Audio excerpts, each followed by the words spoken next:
Japan is a country full of ancient architecture, still to be explained by modern fields of study, with much of the method of construction indicative of lost knowledge. We have in the past covered a number of these ancient anomalies, yet after receiving a message from one of our viewers, we have yet again been provided with a lead which has resulted in us adding to this long list of ancient wonders. With a smorgasbord of previously unnoticed ancient masonry, which is still in existence at a number of ancient sites throughout the country. Many of these sites, thanks to the tremendous efficiency of their original constructors, are still in use to this day. Mostly labeled as castles, these additional discoveries further corroborates a hypothesis we presented nearly 2 years ago. A posit of a past mega-metropolis, or now lost super-civilization, having once called Japan home. Chris Gorman had previously visited Shuri Castle in Okinawa with his family, and after watching the studies regarding masonry on the channel, recalled seeing this same, now lost method of advanced stone building at the ancient site. He stated, and I quote, "I'm writing to you after watching your video regarding masonry. I recognize that this same masonry was present at Shuri Castle in Okinawa, Japan, which was once made from volcanic rock. Here are some pictures that I took of the castle. Some areas were completely destroyed in the Okinawa assault of World War II, but there are also areas which survived the barrage. I witnessed rock walls and pathways that had mossy lichens, some of which taking upwards of thousands of years to form. Heavy pitting was also present upon the rocks, demonstrating significant erosion I didn't notice until recently." End quote. Thanks to Chris's message, I investigated the site along with a number of surrounding sites and found that not only is Shuri Castle littered with this amazing lost technique of stone building, countless other ancient castles and forts across the country also share these same characteristics. With the same synonymous incline found at Sacsayhuaman, which has shown the walls to have not only been a formidable barrier for invaders, but allow them to also survive natural disasters such as large earthquakes. The castle of Nakagusuku in the villages of Nakagusuku and Kitanakugutsu, also found upon the island of Okinawa in Japan, is only second in size to Shuri, and predictably is academically claimed as the work of distant ancestors, falling within currently permitted history. Known as the Gusuku, this title, however, is similar to that of Pre-Incan. It is a name given to an unknown group, which is clearly a lost civilization. Yet, due to the forbidden nature of such investigative endeavors within academic fields, is simply a name which allows academia to dodge any explanation for their origins.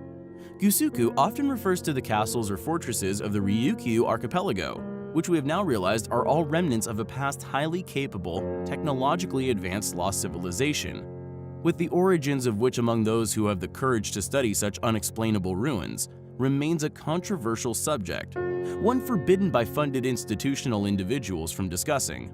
In the archaeology of the current Okinawa prefecture, the Gusuku period refers to the archaeological period believed to have followed the, quote, mound of shells period, all located in the Ryukyu kingdom, which the channel now strongly believes as a whole is evidence of a past, now academically concealed megametropolis, which were all the work of the same now lost civilization, and were all connected parts of this same settlement.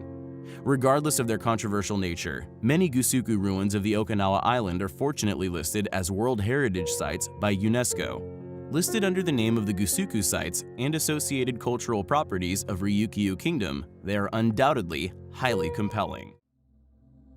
We have in the past covered countless incredible and compelling ruins which can be found within Japan, indeed all over the world, upon which we continue to find connecting features which not only suggest there was once a global, ancient, highly advanced civilization, but the chance that these architectural techniques came about at the same time in history, the world over, by coincidence, is so slim that many said features, we feel, can instead only be seen as corroborating evidence of their past existence. Metal clamping techniques, enormous ancient megaliths, false doors, and the as-yet-to-be fully understood polygonal masonry techniques have now been discovered the world over, and Japan is of no exception. Along with the polygonal masonry found upon the foundations of many temple sites, there is also the ancient fortresses of Okinawa, which also display the same uncanny ability as other sites globally, constructed of seemingly random-shaped stones perfectly placed atop one another. Katsurin Castle, Zakimi Castle, among many other Gusuku castles or ancient fortresses found upon the Ryukyu Islands within Japan, all contain this same ancient masonry technique, exhibiting this now lost knowledge and thus lost civilization's know-how. Although many of the sites are claimed as restorations, any explanation as to how this ancient masonry technique was replicated within modern history remains unexplained. We must then presume that the ancient sites which exhibit this lost technique have remained intact for untold millennia and have subsequently been misdated as constructed within known New World antiquities. Found upon such ancient sites, located within Peru, Egypt, Greece, Turkey, Lebanon, even as far as the notoriously remote Easter Island, these sites all exhibiting this same lost masonry technique. How can we continue to take these discoveries for granted, dismissed by academics, simply due to modern paradigm, absent any logical argument to explain or indeed disregard this proof of a now lost yet once global super-civilization having once been responsible? They must continue to rely on the Bering Strait theory of human migration and ignore any site which is indicative of not only earlier construction but matching characteristics with other sites the world over, which, according to said theory, simply could not have been visited by ancient civilizations, long argued as a feat which ancients were incapable of. The evidence which contradicts these claims, however, can be found still in existence upon these ancient sites. How old are the ancient fortresses of Ryukyu Islands, or indeed the other polygonal sites throughout Japan and the rest of the world? Who were responsible for these incredible sites? We feel simply dismissing the evidence which shows they were the work of the same civilization is not only illogical, but is a great example of the ignorance of mainstream-funded institutes in regard to a possible lost chapter in human history. It is a journey of discovery which we find highly compelling. We have covered several anomalies of recent, which some fields of study would rather be kept silent, often attempting to dismiss such objects as a fraud, or if structural, as a natural formation.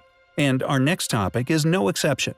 Just off the coast of Yonaguni, among the Ryukyu Islands of Japan, is a place once passionately argued as a natural formation by countless academic scholars, now all but surrendered to the truth.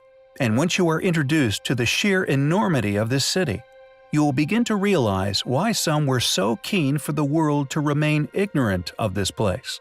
One of the largest pyramid structures found here is over 600 feet wide and 900 feet tall. Comparatively, the tallest of Egypt's being a mere 450 feet, making these submerged and suppressed pyramids almost twice as large.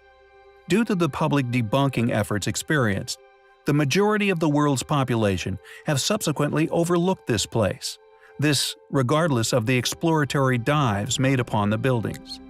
Dives resulting in the discovery of tool marks and carvings made upon the stone, archaeologically indicating that they were indeed constructed. The evidence has clearly been compelling, meaning honest professionals, including Teruki Ishii, professor of geology at Tokyo University, have determined that the city's submergence occurred at the end of the last ice age, which was around 10,000 years ago, meaning these ruins predate this event by some considerable time. If this is accepted to be the case, however, billions of history books would have to be reprinted, taking into account an advanced Eastern culture, among many others. Several intriguing artifacts have been retrieved from around the city, strange stones which display as yet unknown petroglyphs, along with several strange stone tools. Additionally, an enormous stone monolith, adorned with what many have suspected was a human face, has been discovered at the foot of the largest pyramid. Was this what the original Sphinx looked like upon Earth? After mounting evidence in favor of the enormous formations being an extremely ancient pyramid complex, it seems academia finally buckled to the data. National Geographic running a story confirming that the city does indeed exist, and conveniently presenting an explanation complete with a scenario involving a candidate civilization. One must wonder, why was this quote likely proposition now put forward? Why was this so preposterous before being forced to concede in regard to the ancient city's original origins? Stating, quote, "Some experts believe that the structures could be all that's left of Mu, a fabled Pacific civilization rumored to have vanished beneath the waves." Although they forget to mention that this specific landmass has remained at the same level since before the last ice age. Just who were these ancient people? What amazing secrets are they still awaiting to tell us? We will, of course, keep you posted.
I really couldn't imagine, because I have been the team's biggest skeptic.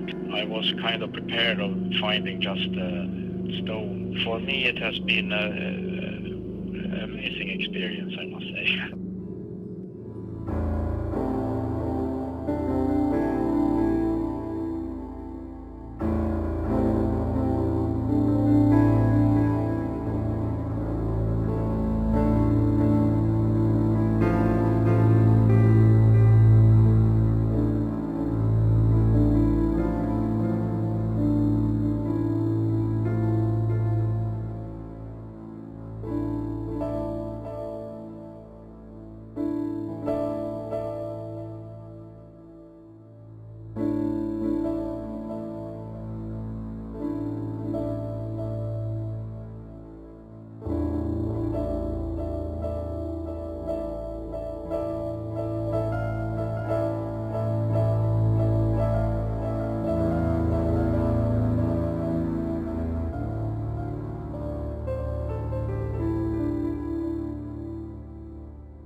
There is a smorgasbord of ancient antiquities, along with the many objects left thereafter, which has fueled a heated debate smoldering within the field of history, fought out and kept smoldering at its core by two opposing sides of considerable clout. Those in support of, and it must be noted, heavily funded by current academic paradigms, and those with incredibly sturdy examples of supporting evidence of now lost ancient high technology, along with vast areas of antiquity itself, and the actions undertaken within for which their academic opposition simply cannot produce an answer for. These objects, or uparts particularly, becoming thorns in the side of currently taught historical theorems. Academia in response have, through competent research, the re-examining of witness testimonies, along with the grilling of some of these said witnesses, even polygraphy being undertaken upon the supposed discoverers of these items, all in an active attempt to disprove this alternative timeline of history which they claim as impossible, a history which these objects are displaying existed.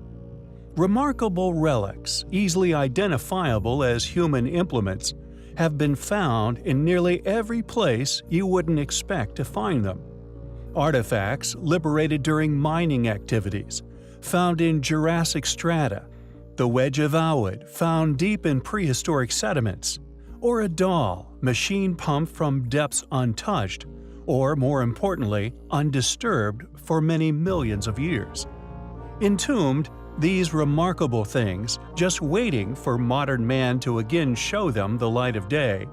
Ruins found in geographical locations which have, geologically, proved by another academic field as having been built, then subsequently submerged far before historical academic opinion on human origin, and indeed human development timelines as a whole allows. A complete contradiction of conclusion, resulting from a blatant cover-up of the past.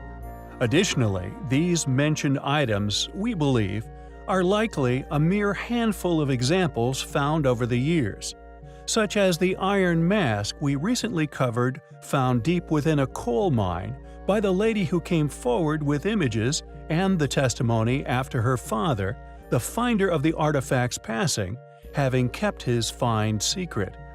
Yet another peculiar area of ancient curiosities, in contrast to being unearthed, were plunged into it. The most interesting of which, in our opinion, being that of the swords in the stones. The sword of Okomfo Onaki being one such artifact. The once mythical leader of the Ashanti people, as a symbol of its power and to signify peace and unity among the Ashanti Empire. According to local history, the sword was plunged by him into the ground, this occurring some 300 years ago. He pronounced the sword to be immovable, and, bizarrely, it has indeed remained unmoved. There have been many attempts to liberate the sword, including well-known figures such as Muhammad Ali, who attempted to remove the sword in 1994. The sword has even been visited by the Queen of England in 1961, though whether she attempted to lift the sword is unknown.